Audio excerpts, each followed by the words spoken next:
What's poppin', y'all? Boosie, it seems like his loyalty to Vlad runs deep because he would reject an interview from a rival, a healthy rival to Vlad TV, and that is Sean Cotton of Say Cheese TV. Now I offered Boosie $15,000 yesterday. He turned it down, and I think a lot of that is because of ego and pride. He recently said that, I don't need podcasters. Podcasters need me. And I feel like he got to live on that. He don't want to come back around. If he does a Vlad interview anytime soon, I mean, people are going to look at him, same way when Charleston White came back on Say Cheese, like, oh, and people want to seem right. People want to seem right for a little while till die down. But y'all offer Boosie $15,000, and he said... So I don't think it's all the way just because of loyalty, but he said he would pay him $15K, which is $10K less than what Vlad was paying him, which is $25K, and then $20K less than what he wanted because Boosie wanted $35K, if you guys remember. He wanted to get a raise to get that high. Now, I don't think that he denied it because of his loyalty to Vlad. I think he just doesn't want to appear on other people's media outlets right now, but I do think it would have been a great way to promote himself, although he may have some issues with Sean Cotton because of a previous interview that he did with Fredo Bang. And in that Fredo Bang interview, Boosie gets mentioned, so much so that Boosie has to address, or feels the need to address it on social media. He hops on IG. I don't even know what Boosie's IG is anymore. That guy got banned so many times during COVID era, we can't even remember. But he had to address that, so I think he may not be too fond of Sean Cotton. But Sean Cotton would also talk about how Vlad overall took the W on this situation. This Vlad and Boosie situation got so big to where Vlad can mention it to any guest over the next year, and it's going to make profit. That's why Vlad wins, because he can roll this for another year if he wanted to, and it's going to make him a easy, I know y'all like hearing numbers, a easy $500,000. Vlad's going to make $500,000 off of falling out with Boosie. Instead of paying him $25 an appearance, he's going to make an easy $500,000 just by talking about the Boosie, and the Boosie it added to the Aries Spears. That's a big situation. And then if Aries Spears come back and do a free interview like he wants to, it's more money. So Vlad wins because Vlad plays the long game. Sean Cotton's 100% right here. And who knows these numbers better than somebody like himself that's been in the interview game, got inspired by Vlad, and then he started paying people for interviews too. So he's got a couple of recurring guests that he tosses a check to, and obviously he wouldn't keep tossing them a check if he wasn't making some sort of profit on the situation. But Sean Cotton's got his hands in a bunch of different things that he's eating off of. And the thing is, I think what he's not just considering is that Vlad will absolutely be asked or ask every single person about Boosie, because now he's doing a two-way interview. So they interview him, he interviews them, the guests that is. And the guests, of course, Aries Spears and Boosie are what Vlad has been involved in this year. So they're going to ask those two questions and he's going to have an answer every time. Like when he was on No Jumper, he had an answer about it. And I do think he's actually kept it very polite and respectful with Boosie. Now, Aries Spears, he is on his head top. He wants him destroyed. He wants him humiliated. He wants to turn Aries Spears into a lol cow. And honestly, I think he might succeed in that. He's going like he's going big Vlad right now. He's going Vladimir on him, like when Academics went on his big act persona, trying to. I think was Nav the first person that he went on a tear trying to destroy, or was it D Savage? The D Savage one did not work. Let's be fair here. Same thing with what was the other guy? The guy that was with Lil Peep. I guess you could say it worked if I can't remember his name off the top of my head. But you guys know who I'm talking about. Lil Tracy. Yeah, Lil Tracy like a farmer. Then Lil Nas X took his whole swag, ran with it, got a couple of hits, and then started running down West Hollywood naked. But I'm deviating from the topic. Boosie would respond to Sean Cotton and say the following.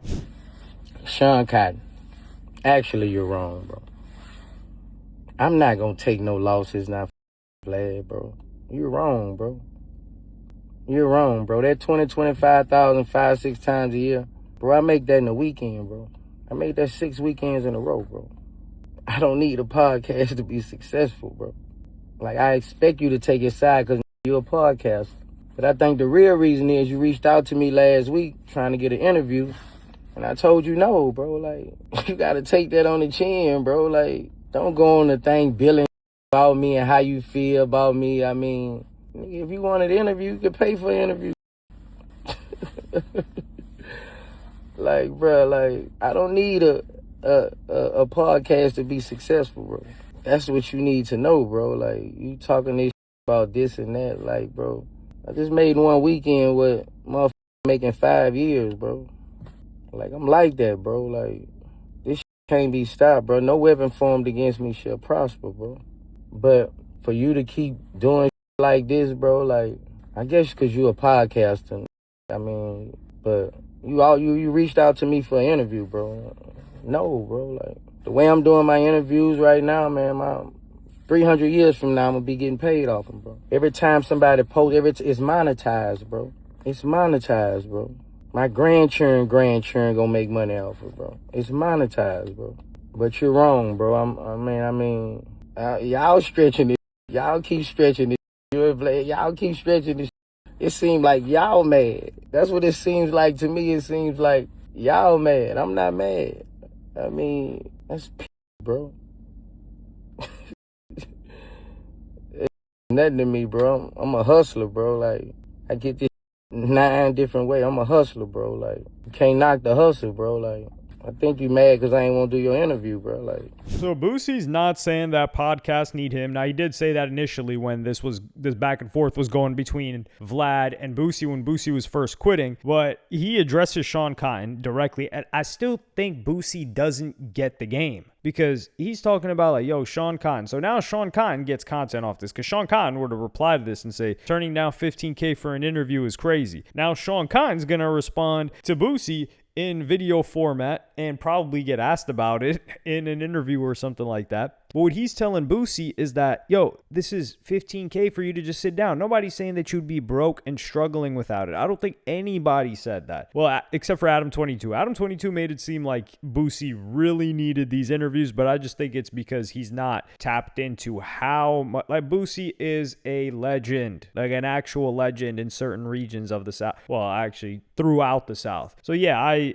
don't believe Boosie's lying, but this is another thing where Boosie goes in and out of. Vlad is going to gain more off of this situation than Boosie had he just stayed there. And Boosie will lose more out of the situation because if Boosie was going to make, let's say, 200 something grand in a year with Vlad, Sean is simply saying, not only does Vlad not have to pay you that 200 that he gets to save now, but he gets to talk about you with other guests and make 500 on top of that. And you make nothing because you're here just talking to Sean Kine, for example, on IG Live. And he won't do interviews. They got to pay for an interview. But for his response, Mark Zuckerberg gets it for free. And then we get to watch it because he can't help himself but post. And he doesn't even promote his Patreon on there too. And this is the thing. He also says like, yo, my grandkids are going to be eating off of this. What is he talking about? I think Boosie thinks that his Patreon interviews are some sort of like, they're kind of like music in that people are going to keep playing it, licensing it, re-listening to it, streaming it, not really buying it over and over, and that's going to pay his kids. Meanwhile, I don't even think it paid for the camera equipment. The first 2 interviews didn't even pay for the camera equipment that he put in there. And they were saying that he didn't even have a set of lights, which I'm not going to clown the guy's setup. Like, that's the pot calling the kettle black. I can't be doing all that. And the funniest part is when he says 300 years from now, I'm going to be getting paid. He won't be getting paid off of this 3 months from now, or off of the first 2 interviews at least. But I do, you could see the gears spinning in his head because he's not just getting angry. Boosie's like, well, you know, I understand why you would respond to my situation because you're a podcaster. So he's, you know, the wheels are getting greased with the WD-40. The mechanics are starting to move and he's starting to get a little bit of the hang of it. He hasn't gotten it all the way yet, but the mentality when he's talking about, yo, I'm a hustler versus, yo, I'm going to get paid off of this for 300 years is where it starts to look like, wait, which one are you? Because if you're a hustler, that means you're constantly chasing the next bag. You're going city to city. Like, there's a reason why certain artists, when they get to a certain age or a certain caliber, they're not just doing every single show. You water yourself down or price down if you are doing every single show that gets thrown your way because you're not saturating the market, but you're going there frequently versus if you go there once a year. It's like Vlad. Like, he would go to Vlad infrequently. So whenever a Boosie interview was happening, there was a lot of hype. He's not on there weekly, even though it would get rolled out over time. But with the Boosie, it's also like he's getting up there in age. And I think what people are saying is that, listen, we understand. I'm only speaking for myself. I understand and I wholeheartedly believe that Boosie can get crazy bags to move around the South, go to different cities, do these appearances, performances, whatever else, maybe these features here and there and make a bag. But what we're saying is, why doesn't he think ahead in terms of, look at Cam and Mace. These guys have their own show making a killing more than they would have ever made had they kept chasing what Jim Jones is trying to do, be a lit rapper, and they can just do that from the comfort of talking, speaking, which Boosie is so gifted at and so talented at that he should be doing that now. And I get that he's trying to do that on his Patreon, but I just, like, you see Fat Joe and Jadakiss, right? Like, these guys, I don't know if they're killing it, but they're getting a bag. I don't know how many people are actively watching them, to be fair. I know Cam and Mace for sure. But what we're saying is, like, yo, Boosie, you need to move to the legacy angle of it. And Patreon could work if he wants to dedicate all of his time to it. But it seems like he has that hustler mentality. You cannot beat...